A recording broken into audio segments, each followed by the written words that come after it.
হচ্ছে না। এ বুড়ি, মানুষ কিভাবে বলতে হয় না? ওর একটা অ্যাক্সিডেন্টে এরকম হয়েছে, ও কি করবে বল? তুই বলি কদিন থাকবি এই বাড়িতে? তোর বিয়ে হলেই চলে যাবে। ও খুব ভালো ছেলে, ওকে কিছু বলিস না। ঠিক আছে, আমি কিচ্ছু বলবো না, কিন্তু ও যেন আমার সামনে না আসি।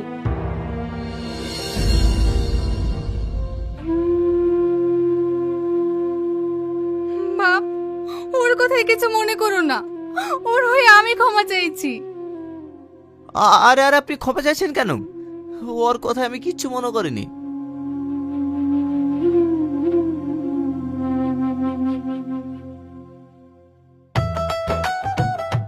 আমার বোনের থুবড়ো আমি প্রথমে দেবো। আরে আমি একটা মিষ্টি গোটা খেতে পারবো না, অর্ধেক দিন। না না, আমি কোনো কথা শুনবো না, তোকে গোটাটাই খেতে হবে।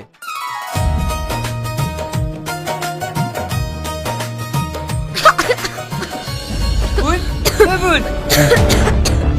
সালমা, সালমা, কিছু না, পানি পানি পানি খাও।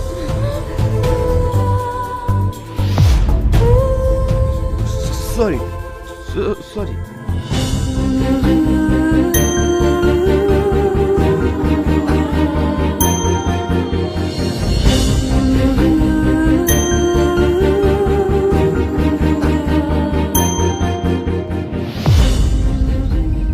তুমি কে? কি হলো, কথা বলছো না যে? বলো বলো, তুমি কে? কি হলো বলো। আমি টনির বন্ধু। না, তুমি টনির বন্ধু না, তুমি টনি। তোমার এই কণ্ঠের আওয়াজ সব সময় আমার কানে ভাসে।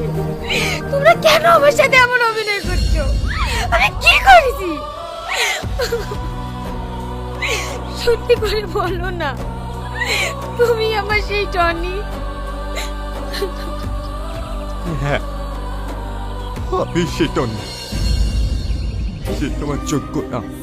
কেন যোগ্য না? কারণ আমার গোটা বটে আগুনে পুড়ে ছারকার হয়ে গেছে, তুমি দেখলে সহ্য করতে পারবা না। তাই বলছি, তুমি আমার বন্ধুকে বিয়ে করে সুখী হও। না, এতদিন পর তোমাকে আমি কাছে পেয়েছি, তোমাকে আর হারাতে চাই না। তোমার যাই হয়ে যাক না কেন, তোমাকে আমি ভালোবাসি, তোমাকে আমি বিয়ে করবো।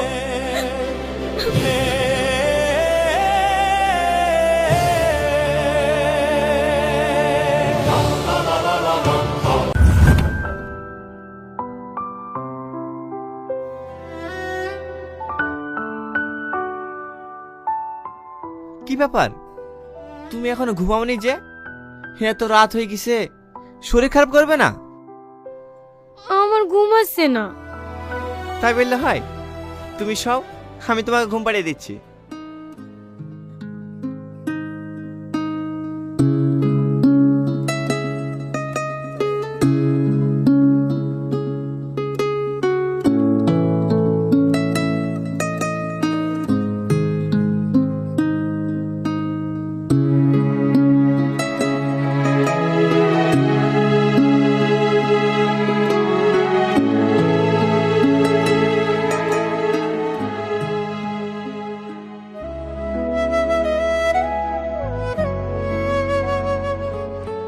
আচ্ছা, আপনাকে একটা কথা জিজ্ঞেস করব? হ্যাঁ বলো। আপনার মনে আছে এই নদীর ধারে বেড়াতে এসে আপনাকে একটা কথা বলেছিলাম? কি কথা বলেন তো? তুমি কি আমার পরীক্ষা নিচ্ছ? না না, পরীক্ষা নিতে যাব কেন? আমার কথাটা আপনার মনে আছে কিনা তাই জিজ্ঞেস করছি।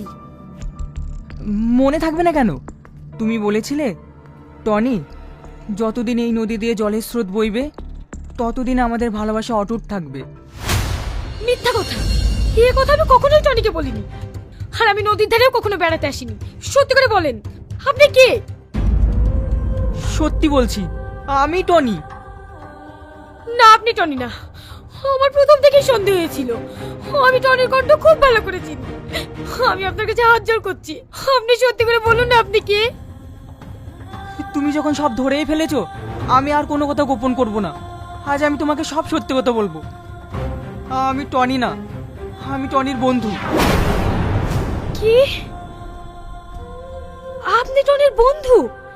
তাহলে আমার টনি কোথায়? কি হলো, চুপ করে আছেন কেন? বলেন আমার টনি কোথায়? টনি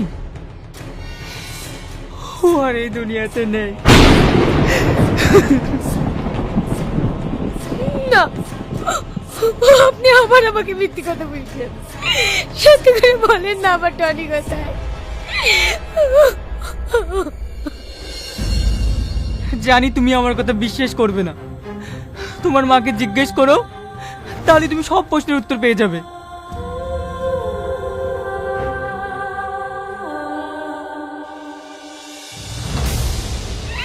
মা, তোমরা আমাকে কেন মিথ্যে কথা বলেছো? কেন বলেনি টনি মারা গিয়েছে? কেন মা, কেন?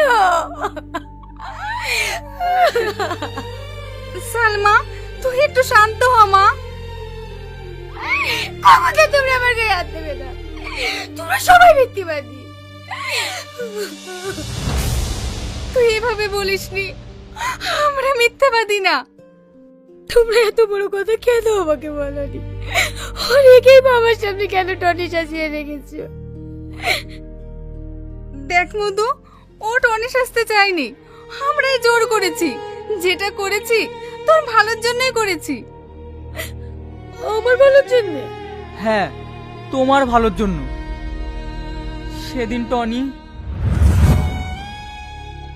ডাক্তারবাবু, ডাক্তারবাবু, এখানে সালমা নামে একটা পেশেন্ট আছে, আজকে তার চোখের অপারেশন হবে, আমি টাকা নিয়ে এসেছি। ও আচ্ছা, আপনি পেশেন্টের গার্জেনকে ডাকুন, এখানে একটা সই করতে হবে। আমি তো কাউকে চিনি না, কি করে ডাকবো বলুন? ও ঠিক আছে, সিস্টার সালমার গার্জেনকে ডেকে দিও তো। ঠিক আছে স্যার। টাকা 10 লাখ আছে তো? হ্যাঁ, 10 লাখই আছে, আপনি গুনে নিতে পারেন। কিছু বলছেন ডাক্তারবাবু? 10 লাখ টাকা ক্যাশ কাউন্টারে জমা হয়ে গেছে, এখনই অপারেশন হবে, আপনি এখানে সই করুন।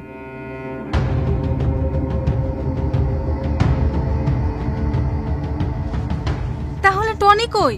টনি আসেনি? না, ওর জীবনেও আসবে না। তার মানে? ওকে কিছু গুন্ডাই তাড়া করে, সেই সময় ও ওখান থেকে পালিয়ে আসে, তখন থেকে ওর পায়ে গুলি লেগেছে। আমি যখন ওকে হসপিটালে নিয়ে যাওয়ার কথা বলি, ও তখন আমাকে এই টাকার সুটকেসটা দিয়ে বলে এটা হসপিটালে জমা করতে, না হলে সালমা চোখের অপারেশন হবে না। তখন যখন আমি ওখান থেকে পালিয়ে আসি, তখন বিশাল বড় একটা আওয়াজ হয়। সেই সময় পিছনের দিকে তাকিয়ে দেখি বাড়িতে আগুন ধরে গেছে।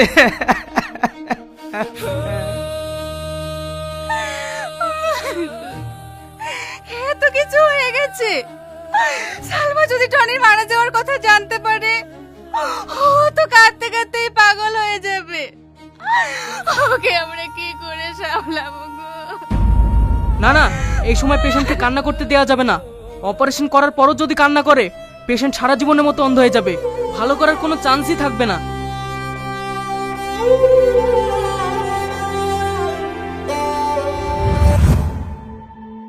তারপরে সোহেলকে আমরা টনি সাজাই, যাতে তোর কোনো ক্ষতি না হয়।